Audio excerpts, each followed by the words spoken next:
Hello and welcome to episode 377 of the Keto Diet Podcast. We have a really fun one today. We're talking about changing up how you eat on your ketogenic diet. I don't know about you, but eating low carb, ketogenic, wherever you are on the spectrum of places, it can get really monotonous. In one of my podcast intros for quite a long time, I always said that I liked to dip my pork rinds in avocado oil mayo, which I loved for so long, but I will tell you right now, that combination now, even the thought of it makes me want to puke. I've had way too much.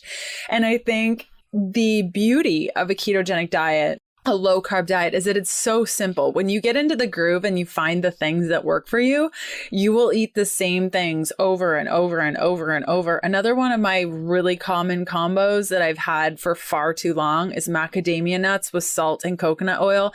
And I would crush it up, or I would have them whole, and I would just mix it up like a soup and eat it. I cannot even do that anymore. But we get into these ruts with these really quick and easy, I guess you could call them meals, but I wanted to have a chef on to talk with us about how to make it quick and easy and actually nutritious and delicious, and something you could share with a friend and they wouldn't be like, ooh, why are you serving me coconut oil macadamia nut soup? This is disgusting. So we're talking about how to love your food, how to prepare food for friends and family, different combinations of flavors, how to get inspired in the kitchen. It's a really, really great one. I hope you really enjoy it. Our guest today is Scott Parker, who's a 2 Michelin-starred chef who's trained at the prestigious Westminster Kingsway College in London. While mastering the culinary arts, Scott gained real-world experience while working at the Grosvenor House Hotel and Bentley's Restaurant 1880, headed up by Andrew Turner. After Scott left cooking in professional kitchens behind at age 26, he devoted his life to maintaining a healthy lifestyle and developing foods for some of the world's best retailers. Not only does Scott have a passion for making great food, but the subject of healthy living is a very personal one for him. After a health scare in 2020, he doubled his efforts to take good care of his body, which dovetailed nicely into Dr. Westman's low-carb approach. Before working together on End Your Carb Confusion cookbook, Scott and Dr. Westman teamed up to create an online cooking class for the Adapt Your Life Academy. So I'm going to include a link to Scott's book in the show notes today. If you're unsure where that is, just head on over to ketodietpodcast.com and look for episode 377. Otherwise, you should be able to just click around and find it in the app that you're listening to today's show on. And if you're listening to this on YouTube, it should be right down below. So without further ado, let's get to today's interview.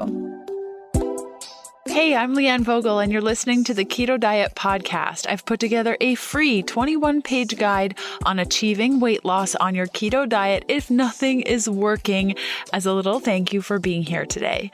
Grab your free guide at ketoforwomen.com to get the steps you need to overcome the hurdles standing in your way. Hey, Scott, how's it going? Very well, thank you. Thank you so much for having me on. Yeah, of course. So I just shared your official bio, but why don't you tell us a little bit about yourself? Okay, cool. Where to start? So I've been cooking since the age of 15. I went to Westminster Kingsway College in London, where I studied full-time for 3 years. Whilst I was at college, I was working at different restaurants and hotels in London and finished at Pied à Terre, which was a 2 Michelin-star restaurant. And then spent the best part of 10 years working in Michelin-star restaurants, where I finished as head chef of Midsummer House in Cambridge, which was a 2 Michelin-star, or is a 2 Michelin-star restaurant.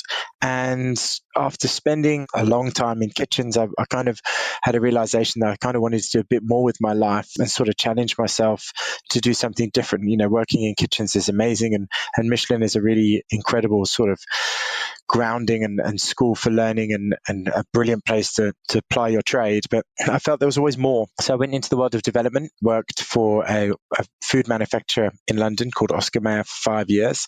Not the same as the one in the States with the sausages. This was a food manufacturer that's creating ready meals for all of the top retailers, which kind of exposed me to healthy meals and a whole plethora of different things. I worked on the Heston Blumenthal range. I worked with Waitrose, Sainsbury's, Tesco's, Morrison's, Aldi, Lidl, all of them. I spent 5 years doing that. And then after that, moved over to South Africa, where I currently live with my wife. And I work for a company called Woolworths here. And my role here for Woolworths is Culinary Innovation Research and Development Manager. I have a team of 14 chefs. And we work on everything from sushi to baby foods, pizzas to breads. We've got cafes, a food service business. And I sort of look after a team of highly creative individuals, which is fantastic because I get to use my skills in a lot of different ways across many different categories. And then alongside that, 2 years ago, I met Glenn Finkel, who's part of Adapt Your Life Academy, who introduced me to Dr. Eric Westman. And I started doing some recipe development for his meal plan, or the phases for his meal plan. And really just was fascinated by this keto way of life. I mean, I've always been a very healthy person. I train quite regularly, and I've always sort of been conscious around healthy foods and diets and nutrition. But reading Angel Carb Confusion sort of opened my eyes to a lot more, and it's just a simpler way of sort of breaking down nutrition and understanding it a lot better for someone who spent the best part of his life cooking in fine dining restaurants, to where nutrition is not really at the forefront of how you develop a dish. It's more, how delicious does it taste? And the sort of challenge then came up, and I was asked to write a book that was sort of a follow-on from the first book, which was just an incredible challenge and incredible honor as well, to work with someone like Dr. Eric Westman. And I had Amy Berger help me as well, who was fantastic. She was just excellent at explaining everything. The difficulty with when we started the book is obviously I'm English and I live in South Africa, and we work very differently. We've got grams and kilos, and you guys have got pounds and ounces, and different names of meats and different fishes and different ingredients, hugely different in naming conventions and availability. And it was really important for me that the book was as accessible as possible to everybody wherever they were. So what's great in the book is that we do have the grams and the pounds and ounces, and made sure that all of the ingredients are readily available in most supermarkets.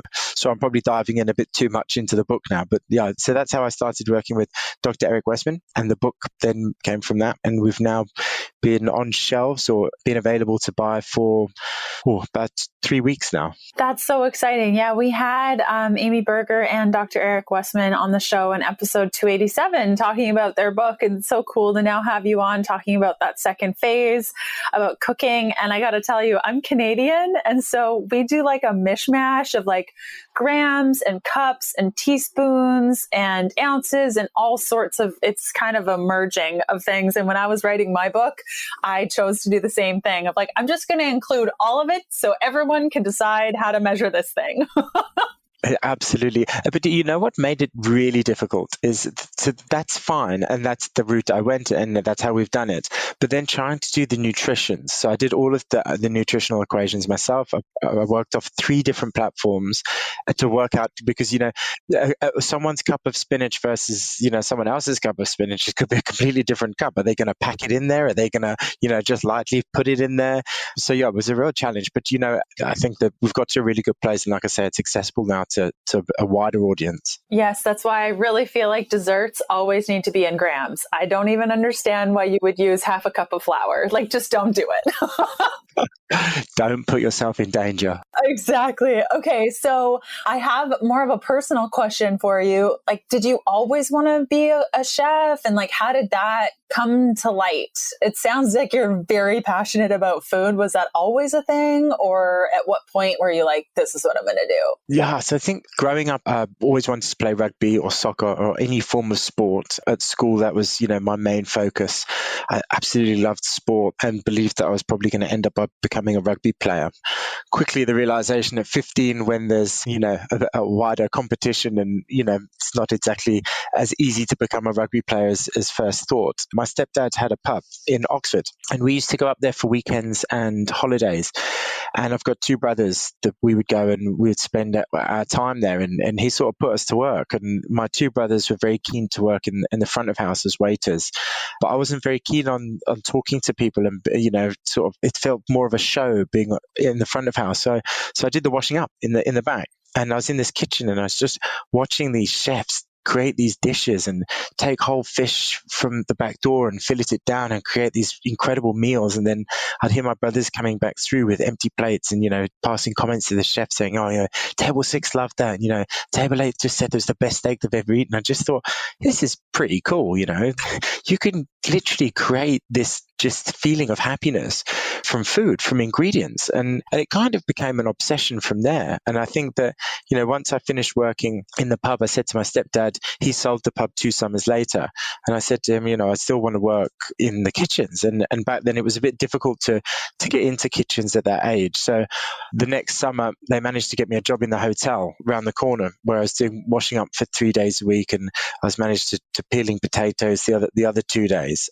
And it was a bug, it was just this absolute joy of seeing something created from nothing and just how it made people feel and how it made people so happy. I just couldn't believe that food could do that. And the more I tasted, the more I got sort of engrossed by it. That's amazing. That's such a beautiful story. And I know, having worked in a kitchen, not like that at all, but I noticed that the lifestyle is quite a challenge, at least in Canada where I grew up, working in restaurants. There was a lot of drinking, a lot of partying, a lot of not eating, a lot of long shifts, a lot of poor quality food. How do you remain, is it like that where you are? And how do you remain healthy in that space? Yeah, no, that's a really good question. So at the time, I'd finished being the sportsman at school and, really looking after myself to exactly that, working all the hours under the sun, eating on the hoof, and eating as whatever you can, just stuff in your face. And, it's just about maintaining some form of fuel to keep you going through the day.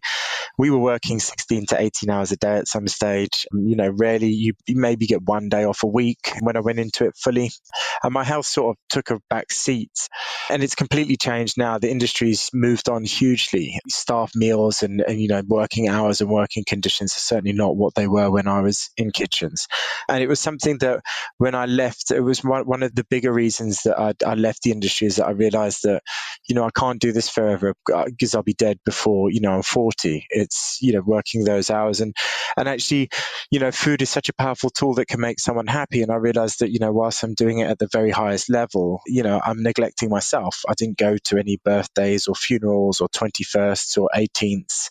I missed people's life sort of achievements because of the kitchen, and stepping out gave me that opportunity to work less hours and really focus back on myself. And I think that, cooking in kitchens is probably one of the most selfish but unselfish things you can do, especially in Michelin, as all I cared about was 2 Michelin stars, and that's all I wanted to do. And that's what I did. But actually, I was cooking that food for other people. So it was kind of a strange cycle. And then stepping out, really my priority was myself. I went back to playing rugby again, reduced hours. I was back in the gym, eating healthily. And it became more of a priority in my life and realize that at a young age that, you're not going to be able to work 18 hours a day and drink Coca-Cola and, eat burgers every day. And it's just a really unhealthy lifestyle, and something that, I'd look back now and I certainly wouldn't be doing it the same way I was then. But like I said, the industry has moved on, and a lot of, mindfulness and people's health are really a priority now.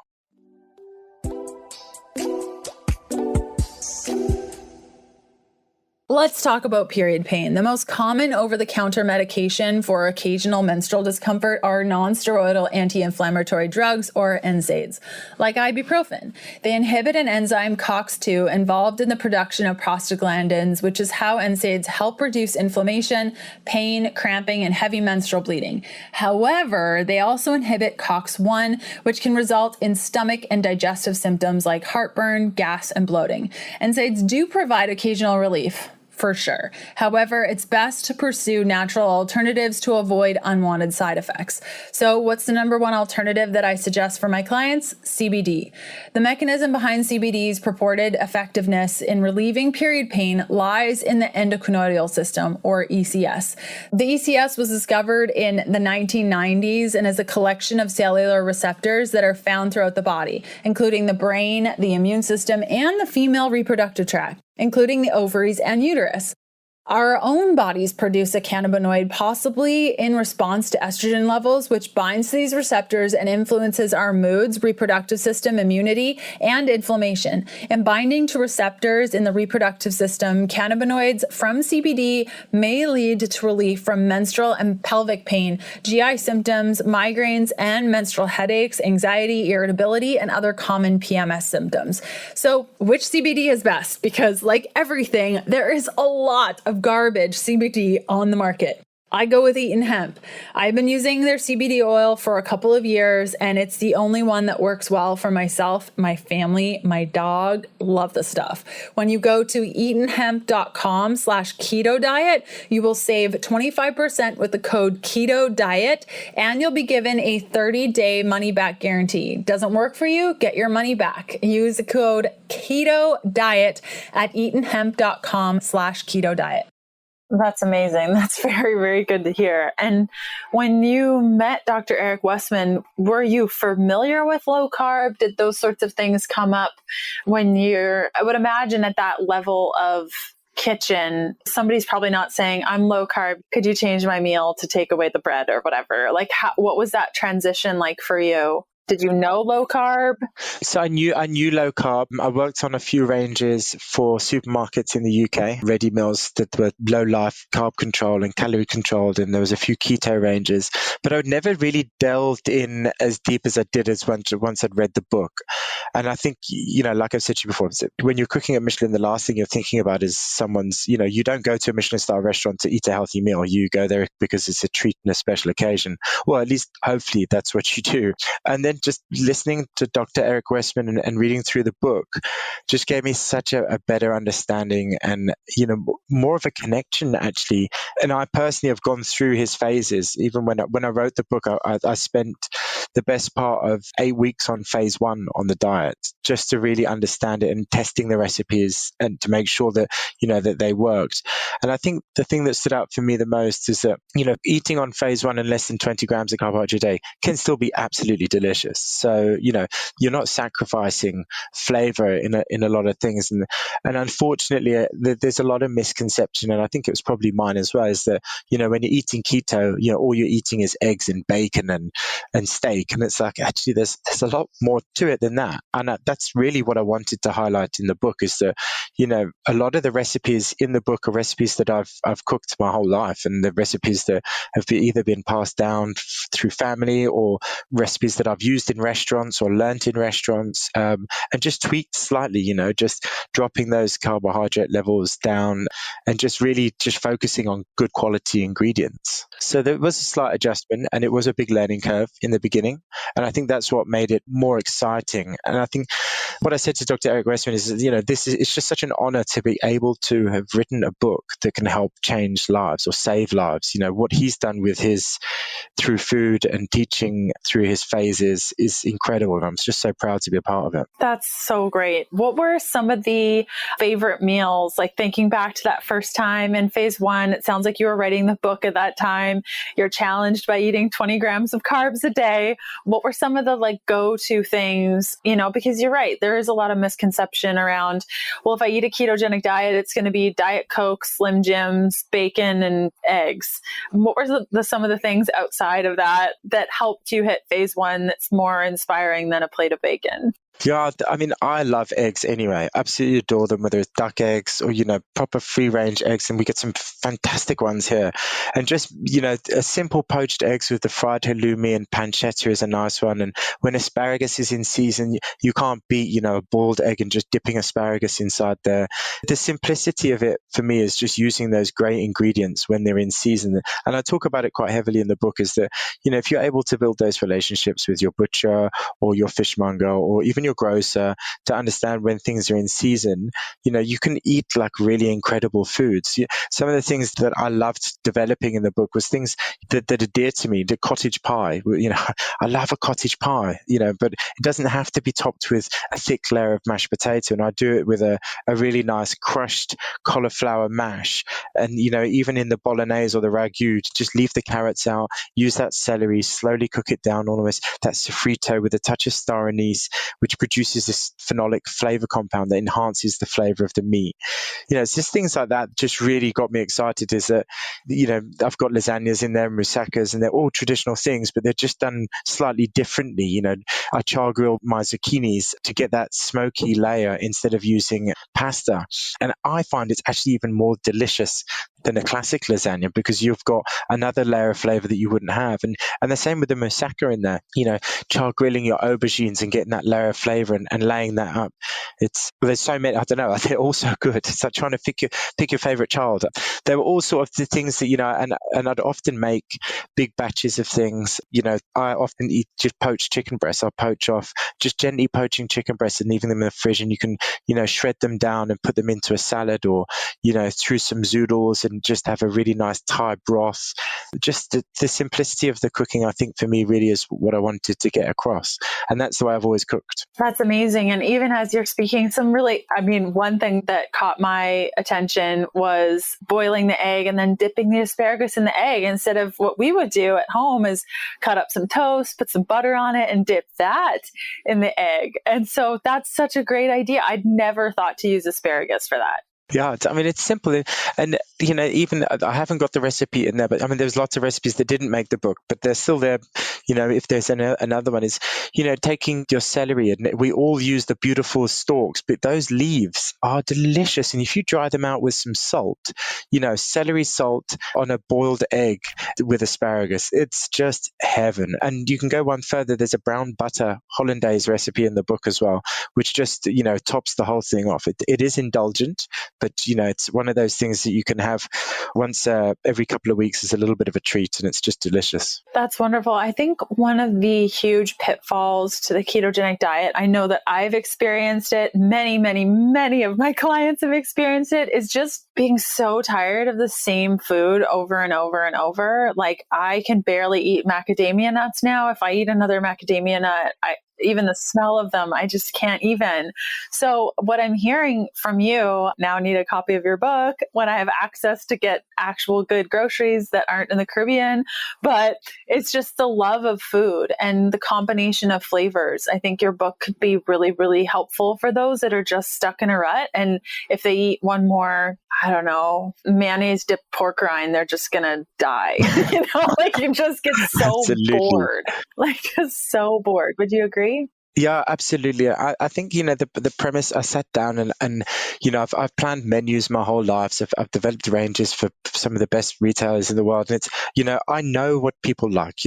We know through trends, we know with what we do, we see it through sales. And it's okay, cool. The people love carbonara, and people love a lasagna, and people love cottage pie. But how can we make that accessible? How can we make that, first of all, easy to make and not have 100 different ingredients, which was a big thing for me. So a lot of the recipes, have 5, 6, maximum 7. I think there's one or two that's got a few more. So it's got to be simple, not many ingredients, and just those flavors that are accessible. And then, okay, have we got all our bases covered here? Otherwise it's all going to be chicken and steak. So, there's shellfish recipes in there. There's prawns in there. There's calamari in there, chorizo. So I really tried to cover all bases. And believe it or not, there is a few vegetarian recipes in there as well, because, that's another thing. Is very difficult to maintain ketogenic diet just being a vegetarian. It's now impossible, to be honest, especially on phase 1. There's quite a lot of phase 1 vegetarian recipes in there as well. So, I really wanted to make sure that it appealed to as broad a spectrum of people as possible, to help as many people as possible.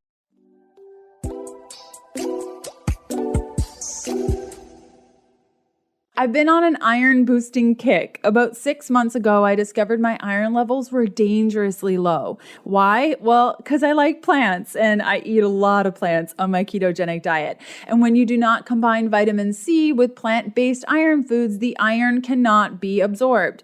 Now, vitamin C-based foods are kind of lacking in the ketogenic diet. It's not impossible to get enough, but it is a challenge. So I started supplementing with Paleo Valley Essential C, and in just 3 short months, I doubled my iron level. Extreme fatigue, weakness, fluttering heartbeat or shortness of breath, headache, dizziness or lightheadedness, cold hands and feet, inflammation of the tongue, brittle nails. These are all symptoms of low iron, and I had all of them. Sitting on the lower end of normal iron iron levels can deliver some of these symptoms.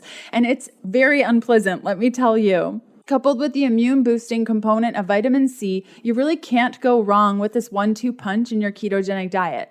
And why Paleo Valley Essential C? It's third-party lab tested as the most powerful 100% natural vitamin C product on the market today. It contains not one, but 3 of the most concentrated natural sources of vitamin C: amla berry, camu berry, and unripe aceola cherry, the most potent source of natural vitamin C on earth, which is 120 times higher than that found in an orange.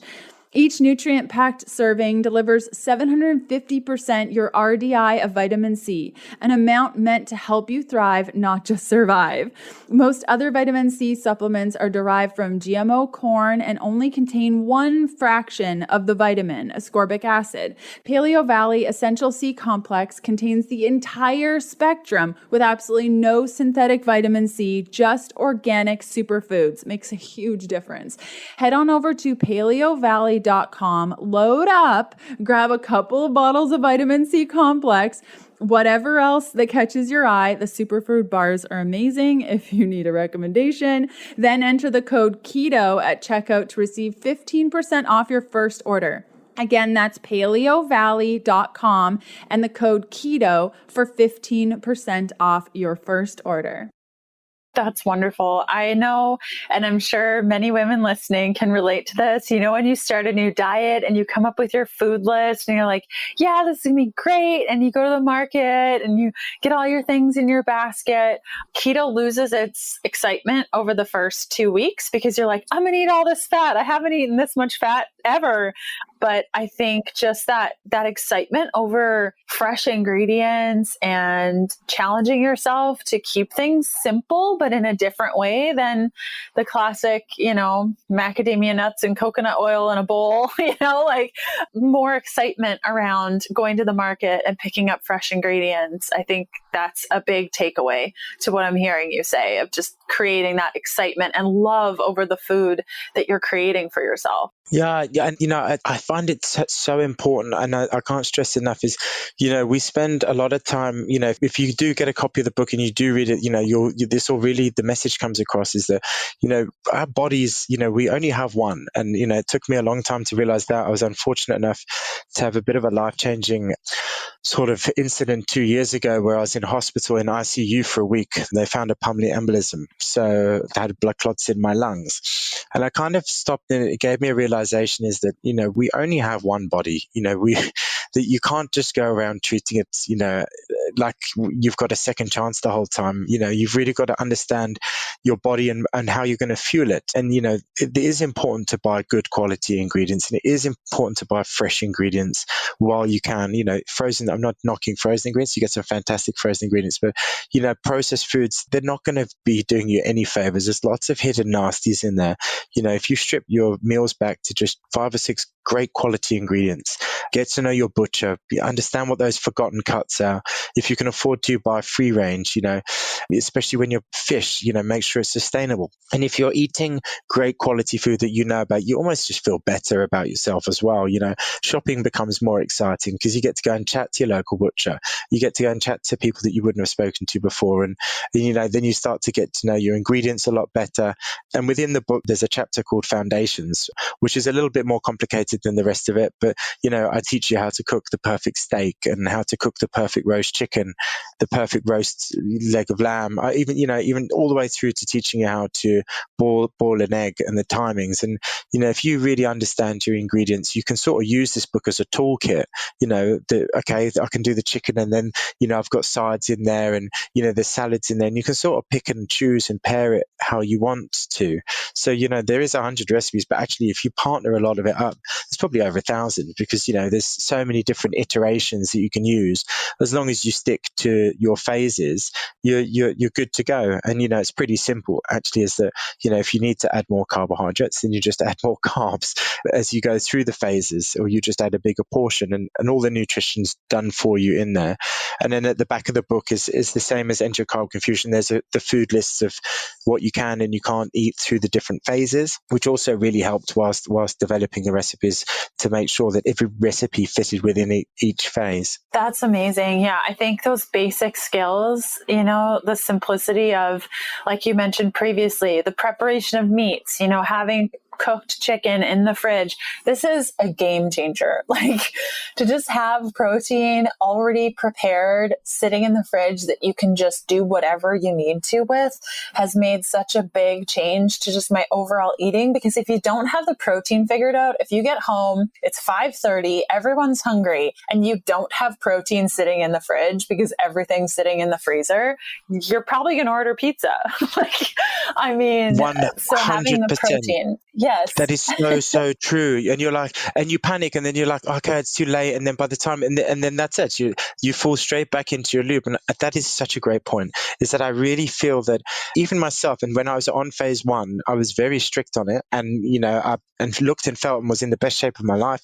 But, that thing, if I wasn't doing my prep and I wasn't ready for dinner and I didn't have things there, you're very easily swayed into going down to that rabbit hole on picking on, okay, well, maybe I've actually got some bagels or something in the fridge or the freezer, and that's going to be quick to toast. And, it's very quick to move out of phase 1. It's only 20 grams. So, yeah, meal prep is something that I can't speak highly of enough. A lot of the recipes in the book are serves 1, which makes it very easy to scale up, and also understanding not everybody in a household will perhaps eat the same way. So it's nice that, you could perhaps have phase 1 for one person and phase 2 for another, and there's different iterations within the book. But meal prep is a big key. It's so true. And I think there's a misconception around prep that takes a lot of time. I know when I was doing weightlifting and a whole bunch of stuff, I would spend way too much prepping food, like way too much time. I think it can be done smart so that you're not spending, when people say meal prep, I know a lot of people who are probably around their 40s now remember that time where we all thought prepping was great, and we would all have like our food all prepped up before going to the gym and all the things. That was pretty trendy a couple of years ago. But now, perhaps 20 minutes every couple of days where I'm just prepping a bunch of stuff and putting it in the fridge, and it really doesn't take that long. Yeah, exactly. As long as your proteins are there and they're handy, and, vegetables that most of the time you can eat just blanched, just, dipped into hot water, and, just to break that enzyme down, or even just char them, or even raw. It's very simple. As long as your proteins are sussed, then you're pretty much good to go. So you mentioned servings of 1 in your book. How does this incorporate into cooking for the family? Do you get into that? How does one manage that situation? Yeah, so once you go through to the foundations sort of chapter, they are bigger joints, it's whole chickens and whole cuts of meat. And then I've attached sides to it, so you can sort of flex those things. Where you come to things like the fish pies, the cottage pies, the masakas, they're all serves to, just because the reality is to prep and cook, to slow cook a ragu for 1 portion is just not realistic. So, at least if you do it for 2, you can freeze those portions down, or you can scale that up to 4. So I really tried to make sure that, that you can add on to that as well. So just because you've got a cottage pie doesn't mean that you can't have a really nice side of roasted squash, or there's marrow in there, or zucchinis, or even there's one of my favorite snacks in the book is just crispy halloumi sticks. Halloumi is often so overlooked, and it's just, if it's cooked and crisped up properly, just with a squeeze of lemon juice and a pinch of salt, it's just such an incredible side or snack to have. It's quick to make. It's a crowd pleaser as well. Everybody loves it. Okay, so I got to ask, what's halloumi? Really? You don't have halloumi? Oh no, I don't. Maybe we call it something different. I was going to say, I don't even think there is another name for it. So halloumi it's a cheese that's very dense. And often what you do is, it's Greek. It's a cross between cow and sheep of milk. And it's a very thick, dense cheese. But what you do with it is you cut it and then you fry it in a pan.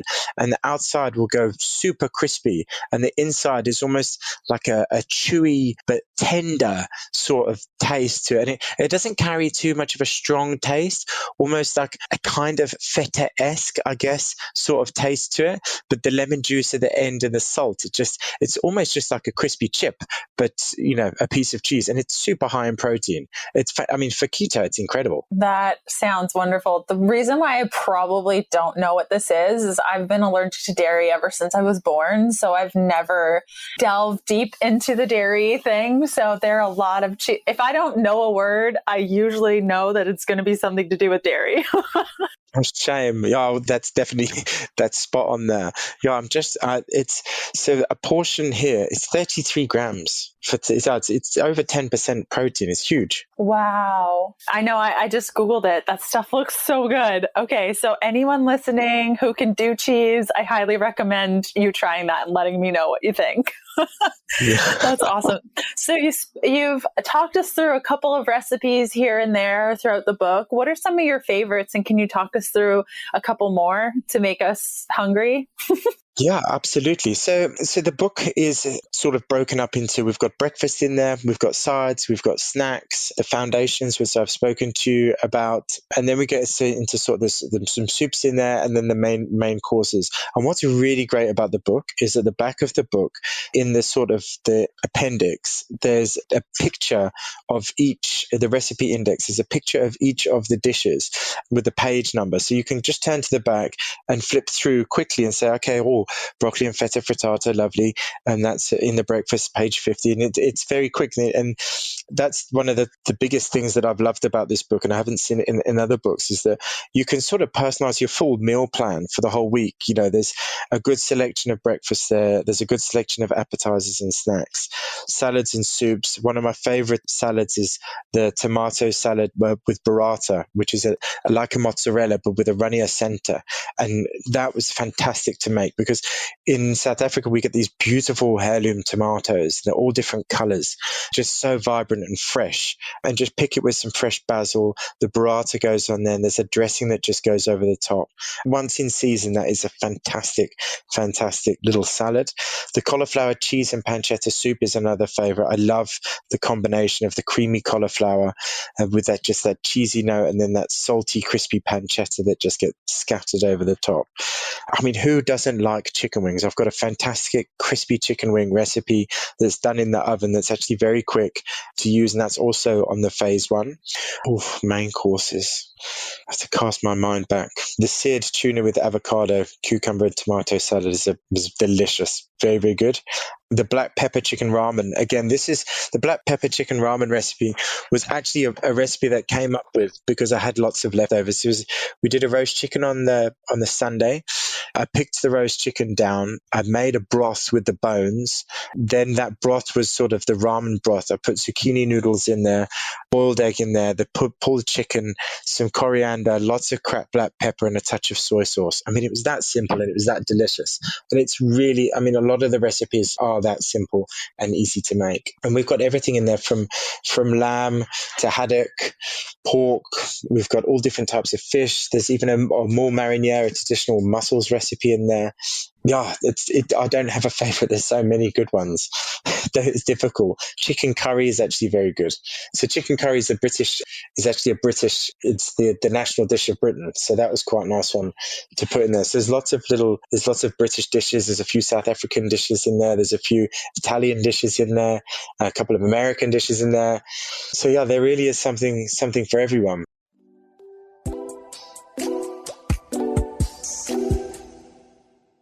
I really hope you're enjoying today's episode. I'd love to see where you're listening from. You can snap a pic and tag me at Leanne Vogel, or leave a review for the show on your favorite podcast player. It helps me out tremendously. Okay, back to the good stuff. Wow. Do you know whether or not there is a low-carb book that's been created by an actual chef? Because this is probably the first time I've actually heard of like a properly trained human being. I am not one of those. I'm just a girl in her kitchen figuring things out as she goes, so your cooking style is going to be way, way more awesome than mine. But do you know of any other books out there that keep it simple? I can't think of one. I'm really excited to physically check it out. This is great. No, I think that was one of the things that we did discuss with the publishers, that this will be probably the first one of someone who's been a 2 Michelin star head chef and a collaboration with a doctor. And then, that's what made this so powerful for me, and something that, I just had to do, is that, and I think that there's a lot of people and I've seen a lot of books and they're great, and they work. And I think one of the scary things for me that I needed to keep reminding myself of was that I'm not creating recipes for chefs. I'm creating recipes for people who perhaps have never cooked before. And I think one of the biggest challenges is always that the book is there to inspire people, and I want people to buy this book. I want them to get it mucky. I want them to page through it. I want them to use the recipes time and time again. I don't want it to be sat on a coffee table there collecting dust. So I always had to make sure, whatever the recipes that I wanted to do or sort of to put into the book, was making them as simple as possible, to make sure that as you read through the recipe, there's, 5 points of how you're going to cook it. And, most of the recipes are all one pan or one tray in the oven. So there's minimal washing up. I wanted to make sure that it was as clear that right at the top, it says which phase you're in, how many it serves, the ingredients, again, 5-6 ingredients, keeping it as simple as possible. Because I think a lot of people can be intimidated the fact, it's a professional chef has written a keto or a low carb book. And that was something that we worked very hard with the publisher, and Amy was instrumental in keeping me on track there as well. And just making sure that, that people could pick it up and not feel intimidated by any of the recipes, and just make sure they all are delicious and appealing to as many people as possible. I'm so glad you mentioned that. We have friends and they shared a cookie recipe with me. And this lady is like the Martha Stewart that I know. And I didn't understand anything that it was telling me to do. Like, there were all these bowls and all these fancy things. And I'm like, aren't these chocolate chip cookies? Like, how complicated can this be? I just can't, even with this recipe. So I'm really glad that you mentioned that, because it's overwhelming. You're starting a new diet. The last thing you need, or you're wanting to get inspired again. You've been keto for a while and kind of fallen off the wayside because it's just not inspiring and you're tired of the same old thing. It can be really scary to think that you're going to have 8 different bowls. And I don't even know the words that were used. I can't even come up with anything, but it was just like, I don't even know what you're telling me to do with this batter. People switch off. I switch off. Even when I see complicated recipes now, I just say, no, I'm not interested. I don't want to spend 45 minutes reading the recipe before I even start cooking. I want it to be there in my face and understanding that that's the 5 points and I can be done in 20 minutes. Mm-hmm, completely. And something you did note too, just as you were speaking about all the different recipes and the ones that came to your mind, what I saw too is just recipes that you could feel good about introducing to your friends and family, and to be like, wow, what is this? This is delicious. Because some keto stuff, you're like, yeah, this is just a me recipe. I can't give slop to my friends. Like, it might taste good, but it doesn't necessarily look all that appetizing. So that's something I heard as well as you were chatting about some of the recipes. Yeah, absolutely. And I mean, just because you're on keto doesn't mean that you have to eat slop, that I think that was the book is there to show you that, you don't need even the book. You don't even have to be on a keto diet to eat the recipes from this book. They're just, the starting point is they're bloody delicious. That's the starting point of this book, and have they been manipulated to fit into the phases? Yeah, absolutely. And that's, what's going to help people return back to good health. But, really the premise of the book is 100 delicious recipes that's been developed, not just in the 2 years that the book took to write, but my whole life, my whole career, I've been developing recipes like this, and it's just an accumulation of all those things, and hopefully that people will pick this book up time and time again and keep cooking from it.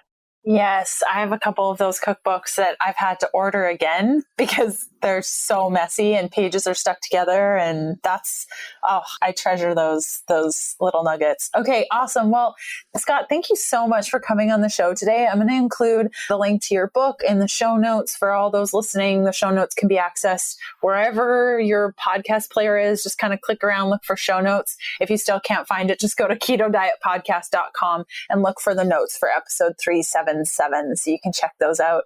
And yeah, Scott, again, thank you so much for coming on the show. Thank you. I really, really appreciate it. I hope you really enjoyed our conversation with Scott. And I don't know about you, but after recording, I was so hungry and I cannot wait to get my paws on some fresh asparagus. It's really hard to come by where I am, and dip it in some cooked eggs. That is just such a great idea. Okay, I will see you back here for another episode of the Keto Diet Podcast. See you next Tuesday. Bye.